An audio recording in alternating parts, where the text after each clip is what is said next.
जय गुरुदेव। आज हम लोग हठ योग के ग्रंथों में पहला ग्रंथ हठ प्रदीपिका को शुरू करने जा रहे हैं। हठ प्रदीपिका वो ग्रंथ है जो योग के विषय में सभी जितने भी विद्यार्थी हैं जो डिप्लोमा से संबंधित हो या चाहे वो ग्रेजुएशन से हो या मास्टर्स से हो या नेट से हो, सेट से हो या पीएचडी की प्रिपरेशन कर रहे हो, ये सारे लोगों के लिए हठ प्रदीपिका सभी के लिए ही पढ़ना आवश्यक होता है। ये सभी लोग पढ़ते हैं इस ग्रंथ को, और ये ग्रंथ इसलिए पढ़ा जाता है क्योंकि इस ग्रंथ को पढ़ने के बाद आप हठ योग को लगभग काफी सारा समझ चुके होते हैं। एक अच्छे तरीके से समझने में सहायता करता है ये ग्रंथ। तो चलिए हम शुरू करते हैं हठ योग का प्रथम ग्रंथ हठ प्रदीपिका। हठ प्रदीपिका जो है वो लिखी किसने है? स्वामी स्वात्माराम जी के द्वारा रचयिता है, यानी इन्होंने लिखी है। स्वामी स्वात्माराम जी जो है ये गुरु आदिनाथ जो है उनको प्रवक्ता मानते हैं प्रथम, और उनको नमस्कार करते हुए वो आगे से शुरू करते हैं।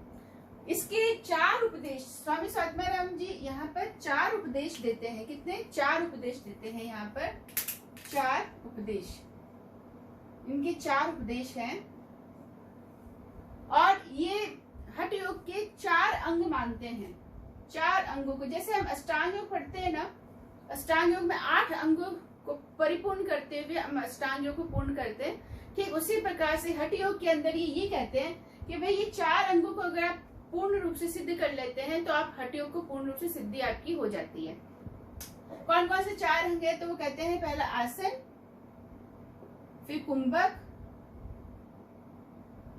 फिर मुद्रा व बंध और नादानुसंधान। ये यहाँ पर कहते हैं नादानुसंधान। ये कहते हैं कि, और ये क्रम से होते हैं, क्रम से इनको अंगों को सिद्ध करना होता है। ऐसा नहीं है कि हमने पहले प्राणायाम शुरू कर दिया और फिर हम आसनास कर रहे हैं, ऐसा कभी नहीं होता।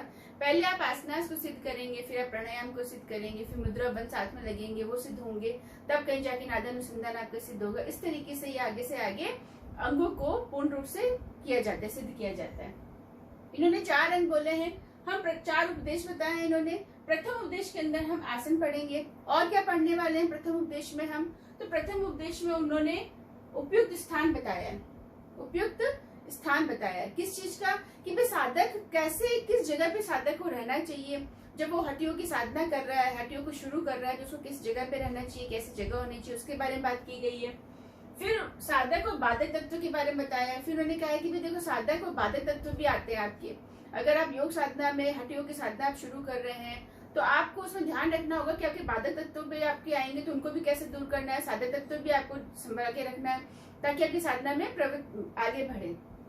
और आसन का वर्णन उन्होंने किया है। उन्होंने क्या वर्णन किया? कितने प्रकार के आसन बताए हैं, ये आपको यहाँ पर प्रथम उपदेश के अंदर पढ़ने को मिलेगा। और पथ्य और अपथ्य आहार के बारे में इन्होंने यहाँ पर बताया। पथ्य और अपथ्य आहार के बारे में भी प्रथम उपदेश के अंदर आता है। तो हमें 4 चीजें यहाँ पे प्रथम उपदेश में पढ़ने को मिलेंगी। पहला कि साधक को किस जगह पे कैसा रहना चाहिए, उसका घर कुटीर कैसा होना चाहिए, मठ कैसा होना चाहिए। दूसरा जो उसकी साधक और बाधक तत्व कौन कौन से आते हैं। तीसरा आसन कितने प्रकार के होते हैं। और चौथा कि आप जब आप हठ योग को शुरू कर रहे हैं तो आपका भोजन कैसा होना चाहिए। पथ्य भोजन, अपथ्य भोजन के बारे में इन्होंने यहाँ पे बताया है। स्वात्माराम जी कहते हैं कि वो ये कहते हैं कि देखो हठ योग जो है वो राजयोग तक पहुंचने का एक साधन है, मार्ग है। आप हठ योग को सिद्ध किए बगैर अगर आप हठ योग को सिद्ध करते हैं तो आप राजयोग तक पहुंच जाते हैं, क्योंकि हठ योग जो है वो शरीर आधारित है, यानी शरीर आधारित होता है, और जो राजयोग है वो मन आधारित होता है।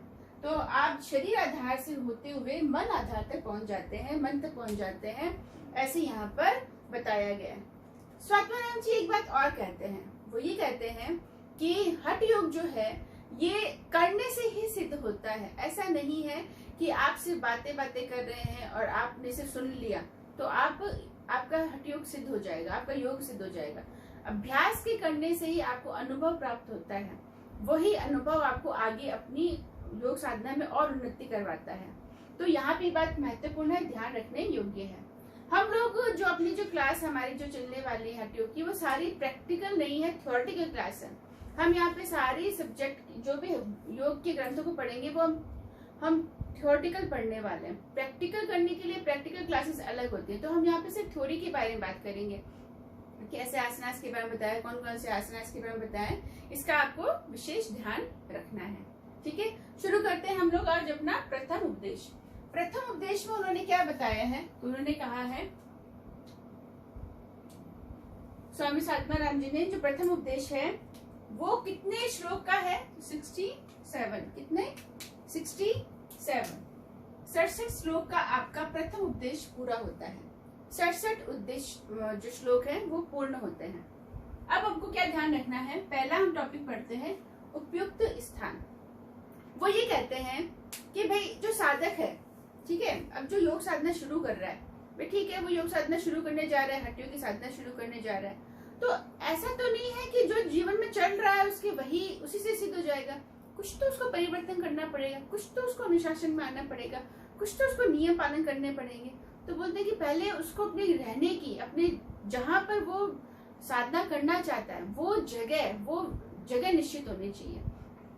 क्योंकि हठ योग जो है ये बहुत ही पुराना है, पूरा 10वीं से 11वीं शताब्दी के अंदर शुरू हुआ था और 16वीं से 18वीं शताब्दी के अंदर हठ योग बहुत प्रचलित हुआ था और स्वात्माराम जी ने उसी समय लिखा था। तो उस समय की अवस्था और आज की अवस्था में परिवर्तन हो चुका है। आज हम जाके जंगलों में नहीं रह सकते, आज हम जाके कहीं ऐसी जगहों पे नहीं रह सकते जहाँ, क्योंकि जंगलों में चले गए या किसी अनजान जगह पे चले गए तो हमारी सेफ्टी, सुरक्षा में थोड़ा सा हमें सोचना पड़ता है। इसीलिए अभी हमारे परिवर्तन है। लेकिन स्वात्माराम जी ने जिस समय ये बात कही, उस समय जो अवस्था थी, उस समय उन्होंने कहा कि देखो, योग साधना के अंदर जो साधक है उसका पहला काम क्या होना चाहिए। उन्होंने क्या बताया कि भाई सुराज्य, अच्छे राज्य में रहो, मतलब ऐसी जगह पे रहो अच्छा हो, धार्मिक हो। क्या होना चाहिए? धार्मिक हो। ठीक है। दूसरा, उसमें कोई उपद्रव नहीं होना चाहिए, कोई उपद्रव नहीं हो, लड़ाई झगड़े ये सब नहीं होने चाहिए वहां पर, क्योंकि योग साधना विघ्न पड़ेंगे। तीसरा, संपन्न होना चाहिए वो, क्योंकि आप संपन्न होगा तो वो सभी को और लोगों को भी मदद करेगा। और जैसे ऐसे साधक लोग आते हैं तो उनको भिक्षा लेनी होती है या भोजन की व्यवस्था करनी होती है तो वो आसानी से हो जाएगी। तो बोला सुराज्य होना चाहिए, अच्छा राज्य होना चाहिए, धार्मिक होना चाहिए, उपद्रव्य नहीं होना चाहिए, वहां पर संपन्न होना चाहिए ताकि आगे व्यवस्थाएं हो जाए। और बोला कुटीर कैसे होनी चाहिए, तो बोलते 4 हाथ तक ना तो कोई अग्नि होनी चाहिए, ना कोई जल होने चाहिए, ना कोई पत्थर होने चाहिए कुटिया के आसपास। ठीक है। और पशु पक्षी से दूर रहें, कोई हिंसक प्राणी ना हो वहां पर, उससे दूर रहें क्योंकि वो जान का खतरा हो सकता है। द्वार जैसा कैसा होना चाहिए, तो बोला द्वार जो है कुटीर का वो छोटा होना चाहिए और उसमें कोई छिद्र नहीं होने चाहिए ताकि कोई मच्छर मक्खियां, कोई ऐसे जानवर नहीं है जो उसको नुकसान कर सके उनको। और जो कुटिया के अंदर की जो जमीन है वो कैसे होनी चाहिए, गोबर से लिपी भी होनी चाहिए। गोबर से लिपी भी होगी और तो वो ठंडक भी रहेगी और क्या रहेगी, समतल होनी चाहिए वो, बिल्कुल कोई उबड़ खाबड़ नहीं होनी चाहिए। ऐसे करके स्वात्माराम जी ने एक योग साधक के लिए उपयुक्त स्थान बताया। उन्होंने कहा ऐसा स्थान होना चाहिए। दूसरी चीज, साधक और बाधक तत्व, क्योंकि आज हम यहाँ तक ही पढ़ेंगे उपयुक्त स्थान और साधक और बाधक तत्व। तो स्वात्माराम जी ने कितने बताए? 6 तो साधक तत्व बताए और 6 ही इन्होंने बाधक तत्व बताए। तो हम पहले बाधक तत्व की बात करते हैं। तो पहला है अधिक बोलना। बाधक तत्व में क्या है? अधिक बोलना। ठीक है। दूसरा, अधिक श्रम, बहुत मेहनत। तीसरा, अधिक आहार। चौथा, नियम आग्रह। पांचवा, जनसंपर्क अधिक, लोगों से बहुत ज्यादा आपको मिलना जुलना है। और मन की चंचलता। ठीक है। ये इन्होंने 6 बाधक तत्व बताए। बाधक तत्व वो होते हैं जो आपकी योग साधना को उन्नति में अवरोध उत्पन्न करते हैं। जैसे हम अष्टांग योग पढ़ते हैं तो अष्टांग योग में अंतराय आते हैं, तो 9 अंतराय तो वहां बताते हैं, 5 6 अंतराय और बताते हैं। ठीक उसी प्रकार से ये यहाँ पे 6 बाधक तत्व बता रहे हैं कि भाई ये जो बाधक तत्व है ये आपकी योग साधना में बाधा डाल सकते हैं, इसलिए इनका थोड़ा ध्यान रखो, इनसे दूर रहो। तो बोलते क्या चीज है, तो बोलते पहले अधिक बोलना। क्योंकि देखो, एक तो आप जब योग साधना शुरू कर रहे हैं तो आपको बोलना मिनिमम, जितनी आवश्यकता है बस उतना ही बोलो। आप बोलना नहीं है, आपको बहुत कम बोलना है और अनावश्यक रूप से आपको कहीं नहीं बोलना। दूसरा, अधिक श्रम, बहुत काम नहीं करना है, बहुत मेहनत नहीं करना है, शरीर को इतना नहीं थका देना है कि आप योग साधना के लिए तैयारी नहीं है, आप आसनास नहीं लगा पाएंगे, आप प्राणायाम के लिए नहीं बैठ पाएंगे क्योंकि आपका शरीर थका हुआ है। आप बहुत ज्यादा बोलेंगे तब भी आपकी ऊर्जा का ह्रास होता है, नुकसान होता है, ऊर्जा खत्म होती है। तो आप उस ऊर्जा को, जब आपके पास ऊर्जा ही नहीं बची तो फिर आप उसको कैसे योग साधना में लगाएंगे। तीसरा, आहार, आपने बहुत भोजन कर लिया, पेट भर भर के भोजन कर रहे हैं, या फिर आप एकदम ही पेट खा लिया, आपका बिल्कुल ही भोजन नहीं कर रहे हैं, या पेट आपने बहुत भर लिया, तो वो ऊर्जा जो है वो खाना पचाने में लग गई है। अब वो ऊर्जा जो आपको योग साधना में लगानी थी वो कहाँ लग गई है, खाना पचाने में लग गई है। तो आपके पास ऊर्जा तो उतनी है, तो आप उसको या तो योग साधना में लगा सकते हैं या फिर आप क्या कर सकते हैं, खाने पचाने में। तो बोलते हैं आहार में भी नियमित रखो, आहार को नियंत्रित रखो, बहुत भोजन नहीं करना है आपको। फिर नियम आग्रह है, जो बताए गए हैं नियम आग्रह है। योग साधना के अंदर कुछ नियम होते हैं, कुछ कायदे होते हैं, तो वो नियम आपको ध्यान रखने। ये जो नियम बताए गए हैं, नियमों का आपको ध्यान रखना है। ऐसा नहीं है कि अपनी मर्जी से ही आज कर रहा हूँ कल नहीं कर रहा, आज योग साधना 2 दिन बाद करूंगा, 15 दिन बाद करूंगा, छूट रही है। और जो भी आपको योग साधना में विघ्न पड़ रहे हैं, आप उनको और बढ़ावा दे रहे हो, ऐसे कार्य कर रहे हो, ऐसे कार्यों को नहीं करना, नियम आग्रह नहीं करना है। जन संपर्क अधिक होना, जितने लोगों से आप मिलेंगे उतनी आपकी ऊर्जा का ह्रास होगा, क्योंकि सारा खेल ही ऊर्जा का है। सारा खेल किसका है, ऊर्जा का ही तो है। हम सब क्या है, एनर्जी तो है। तो बोलते सारी खेल ऊर्जा का ही है। आप ऊर्जा को जितना समेट के रखेंगे, वो ऊर्जा आप एक ही जगह एक डायरेक्शन में लगाएंगे तो वो आपको रिजल्ट देगी। लेकिन उसी ऊर्जा को अगर आपने लोगों के बीच में लगाई तो वो ऊर्जा क्या होगी, ड्रेन होगी, एनर्जी ड्रेन होगी, वो ऊर्जा ह्रास होगी। तो आप उस ऊर्जा को योग साधना में नहीं लगा पाएंगे, तो आपको योग साधना आगे नहीं बढ़ेगी। ये यहाँ पे इन्होंने 6 बता दिए, क्या, बाधक तत्व। अब ये बोलते हैं कि 6 साधक तत्व कौन से हैं। तो 6 साधक तत्व में आते हैं, देखिए कौन कौन से आते हैं, ये बात करते हैं। पहला, उत्साह। दूसरा, साहस। तीसरा, धैर्य। चौथा क्या है, निश्चय या दृढ़ संकल्प।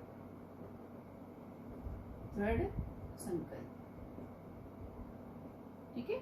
और फिर क्या है, जन संपर्क का त्याग। ठीक है। और फिर है छठा, यथार्थ ज्ञान। इनको हम समझते हैं कि ये साधक तत्व कैसे हैं। साधक तत्व वो तत्व जो आपकी योग साधना को बढ़ाते हैं, जो आपकी योग साधना में सिद्धि देने के लिए आपको जल्दी समय में होती है। जितना आप योग साधना के अंदर साधक तत्व का उपयोग करेंगे उतनी ही योग साधना आपकी जल्दी सिद्ध होगी। और जितने बाधक तत्व बढ़ते जाएंगे उसकी योग साधना में आपकी उतना ही समय लगेगा। तो बोलते हैं आप साधक तत्व का ध्यान रखो। तो बोलते हैं क्या, पहला क्या है, तो बोलते हैं उत्साह। क्या है, उत्साह। कोई भी काम करते हैं, हम योग साधना को ही नहीं कह रहे, हम जनरल में कोई अगर संसारी काम भी कर रहे हैं, अगर हमारे उस काम को करने से पहले उस काम के प्रति उत्साह नहीं है ना, हम वो काम को शुरू ही नहीं कर सकते। इसलिए हर काम के प्रति हमें उत्साह की बहुत जरूरत होती है। हमें ध्यान रखना है, उत्साह हमेशा हर काम में चाहिए।